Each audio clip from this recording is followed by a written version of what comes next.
Caracas, que notícia boa! Isso aqui, gente, é muito raro, raríssimo. Uma potência estrangeira que começou a investigar um ministro de Tribunal Superior por corrupção. Corrupção no judiciário. Uma acusação gravíssima. A gente vê o tamanho do buraco em que a gente tá.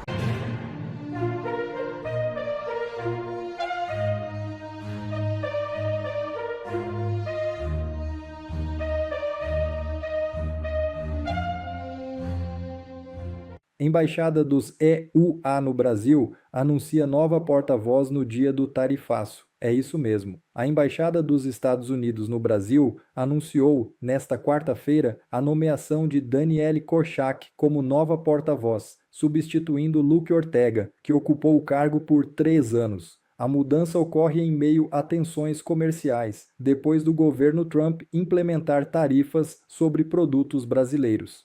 Embora a embaixada não tenha vinculado a troca ao tarifaço, a nova porta-voz enfrentará o desafio de gerenciar a comunicação em um momento delicado nas relações bilaterais. A Embaixada dos Estados Unidos não vinculou a troca de porta-voz ao tarifaço. Também não informou os motivos da saída de Ortega. Moraes manda prender investigada pelo ato de 8 de janeiro. Isso mesmo.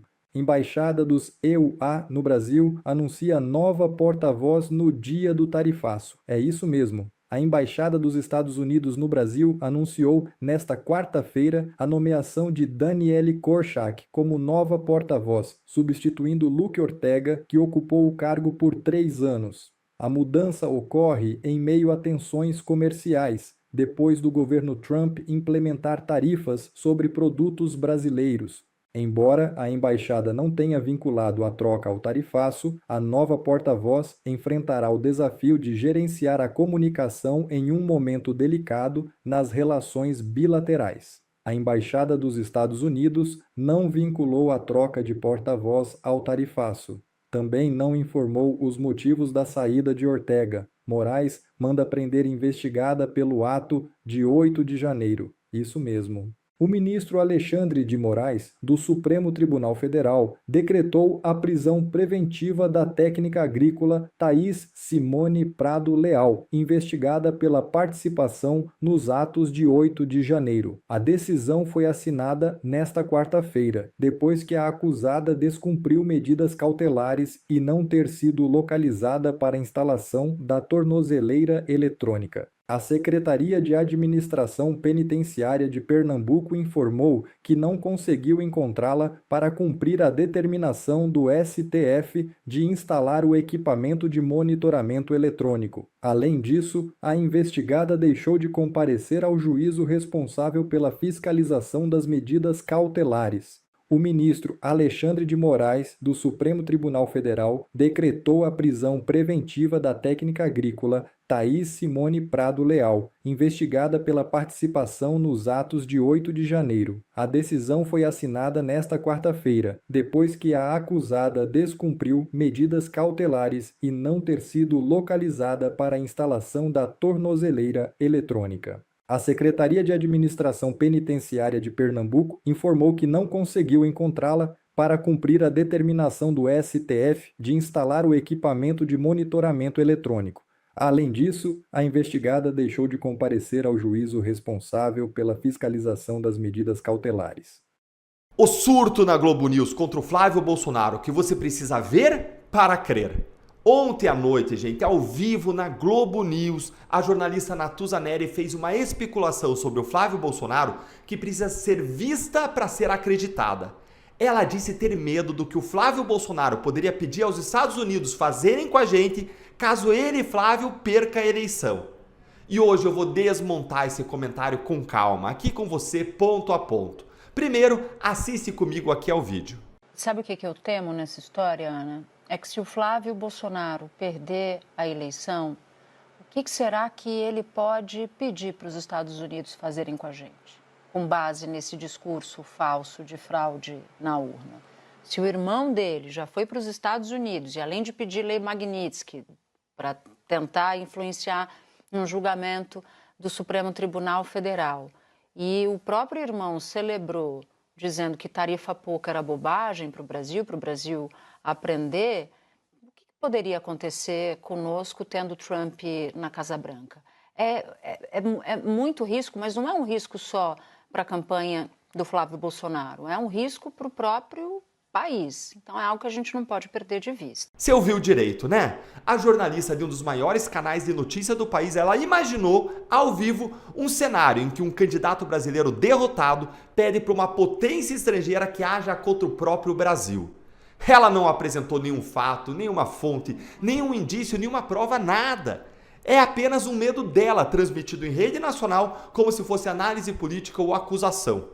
E eu vou até dar o benefício da dúvida. Eu não acho que ela quis ser leviana, mas o modo como ela falou foi profundamente leviano, porque plantou na cabeça de milhões de pessoas uma acusação gravíssima, construída inteira no campo da imaginação. Agora repara aqui comigo no método, porque ele é velho, e é velho conhecido aqui deste canal, eu sempre mostro para vocês. Ela não julgou o Flávio por algo que ele fez, ela julgou por algo que ele poderia fazer depois de uma derrota que não aconteceu numa eleição que sequer terminou. É a condenação pelo futuro imaginado. Eu conheço essa lógica de perto. Foi com uma escada de poderias que me caçaram em 2022.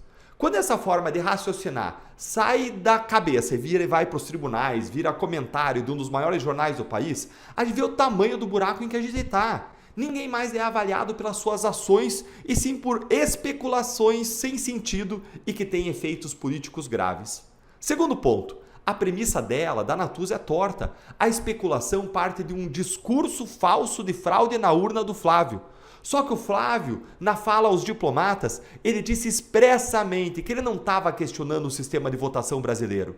E ele pediu observadores internacionais, o que é comum em qualquer democracia madura e aceito numa boa. Nos Estados Unidos tem. Dá para criticar a fala dele? Claro que dá, e muita gente criticou. Mas transformar aquilo em degrau para imaginar um pedido de agressão estrangeira contra o Brasil, aí é sair da casinha, aí é sair do jornalismo e entrar na ficção. E aqui vai o terceiro ponto, que é o mais importante, o duplo padrão. Nesta mesma semana, o PT foi ao TSE pedir a remoção de conteúdo e multa contra políticos da direita por desinformação sobre as urnas. Agora me responde aí, especular em rede nacional que um candidato pode pedir uma ação estrangeira contra o próprio país sem nenhuma prova, isso não seria desinformação da régua deles, na parte deles? Se um comentarista de direita imaginasse ao vivo que o Lula faria com a ajuda de amigos estrangeiros contra o Brasil se o Lula perdesse, com a ajuda do Irã, da Venezuela, da China, quanto tempo quer demorar para o inquérito aparecer, hein? A resposta você sabe, né? E agora presta atenção nesta minha conclusão, porque ela talvez vai te surpreender. Eu não quero que a Natuza seja punida, nem processada, nem calada. Opinião ruim se combate com crítica, com dado, com debate, exatamente o que eu estou fazendo agora. O que eu cobro é uma régua só. Se o comentário destemperado é aceitável na Globo News, e porque liberdade de expressão vale até para especulação infeliz, então a crítica e a dúvida do outro lado também não pode virar processo, remoção, cassação. A questão aqui é, ou vale para todos, ou não é liberdade. Aí você chama de privilégio. E agora me conta aí, isso aí que ela fez, foi análise ou foi militância com crachá de jornalismo? Quando surgiu as primeiras provas de que Vorcaro havia ajudado a financiar o filme do Bolsonaro, qual foi a reação do Flávio Bolsonaro e, na verdade, de toda a direita no Brasil? Nós reforçamos o nosso pedido para que fosse aberta a CPMI do Banco Master, que já conta com as assinaturas necessárias, mas a esquerda trabalhou para que isso não acontecesse. A Alcolumbre trabalhou para que isso não acontecesse. O STF ameaçou os senadores para que isso não acontecesse. Fomos nós, a direita e o Flávio Bolsonaro, apenas nós que estamos até hoje pedindo, tentando articular a abertura da CPMI do Banco Master. Tudo bem, é uma coisa que a esquerda não quer aceitar, mas curiosamente esse financiamento do filme do Bolsonaro é algo que eles usam constantemente para tentar associar Flávio ao Vorcaro. Muito bem, André Mendonça tomou uma decisão muito sábia. A esquerda diz que o André Mendonça está agindo de forma ideológica e que ele está perseguindo apenas a esquerda e membros do governo, não é mesmo? Pois o André Mendonça autorizou o inquérito sobre o repasses de Vorcaro para o filme Dark Horse. Acredite em mim, isso é muito bom. Isso vai provar que todo o dinheiro enviado para o filme foi usado para o filme, afinal de contas o filme existe. Nós já até divulgamos o trailer que mostrou que é um filme de altíssima qualidade, nível Hollywood. Mas teve uma coisa nisso tudo que chamou a atenção. Sim, nós esperávamos que o André Mendonça abrisse o inquérito, porque nós gostamos de investigações sobre qualquer suspeita. Ninguém defende nada errado na direita. E é importante que uma investigação como essa aconteça para que se possa provar que não há nada errado. Eu espero que o resultado dessa investigação possa ser divulgado antes das eleições. Mas uma coisa me chamou a atenção.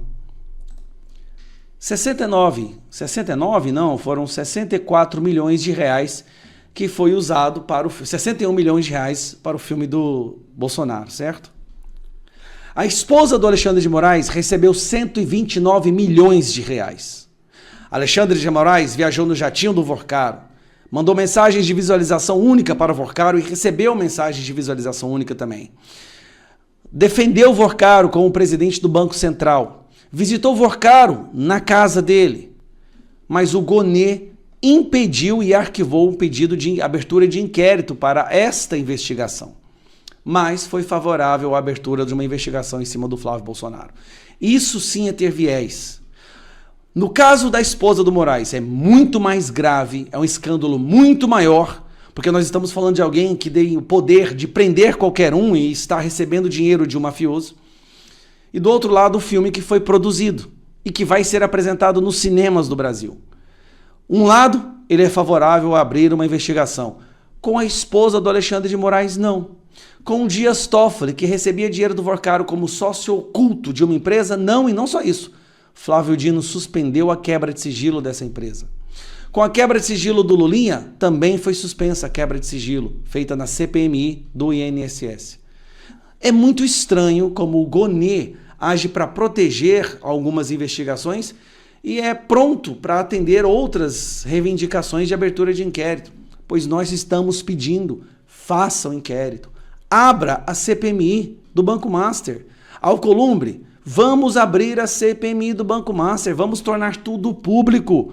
Vamos saber quem foram as pessoas que visitaram o Vorcaro, que receberam dinheiro, todas as figuras, inclusive do STF ou do Senado, ou que tem mandato ou que não tem. Não seremos seletivos. Transparência é algo essencial para a democracia, mas não é isso que nós estamos vendo. No caso do Alexandre de Moraes e da esposa dele, silêncio absoluto. Até hoje, ele não respondeu sobre as perguntas das visualizações, mensagens de visualização única, viagens no jatinho, visitas, telefonemas e o contrato de 129 milhões que depois teve um novo contrato de 50 milhões para pagar justamente o que faltaria depois da venda do banco. Ou seja, não era por causa do banco. Era um contrato que estava sendo usado, todos nós sabemos para quê. Não era para trabalhar para o banco, nem para fazer parecer.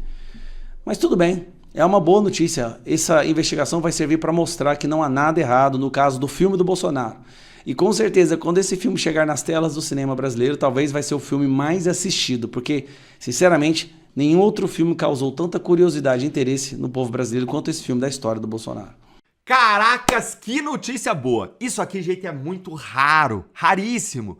A Polícia Federal começou a investigar um ministro de Tribunal Superior por corrupção. Corrupção no judiciário. Dessa vez no caso de venda de sentenças do STJ, que é o segundo tribunal mais poderoso do país. Está atrás só do STF. Hoje o assunto é muito sério porque aconteceu algo raríssimo na justiça brasileira. O ministro Cristiano Zanin, do STF, autorizou a Polícia Federal a investigar o ministro Moura Ribeiro, do STJ. Isso no inquérito que apura a suspeita de venda de decisões judiciais da Corte. Lê aqui comigo o que saiu nesta matéria aqui da Folha de São Paulo. É o primeiro ministro do STJ investigado nesse caso, cujas apurações tramitam no Supremo desde 2024. Ministro de Tribunal Superior tem foro privilegiado no Supremo. Por isso, quem autoriza ou barra investigação contra ministro do STJ é o STF. Nesse caso, foi o ministro Cristiano Zanin, relator do inquérito. A decisão dele é de maio, mas estava sob sigilo. Aliás, continua sob sigilo, mas veja aqui o que vazou aqui, palavra por palavra da decisão. Torna-se imperioso averiguar possível existência de indícios de ilegalidades penais envolvendo a autoridade sujeita à jurisdição dessa Suprema Corte. Traduzindo aqui para o bom português, tem que investigar o ministro do STJ. E o que se apura aqui? decisões que teriam possível relação com aquele lobista Anderson Gonçalves. Já falei para vocês sobre ele aqui. Ele envolvido em todo esse esquema aí do STJ. Ele já foi até denunciado. E também para investigar a relação com a esposa do Anderson, além de transferências feitas a um ex-funcionário do gabinete em 2019. Esse funcionário aí era um capinha. Você lembra o que é capinha?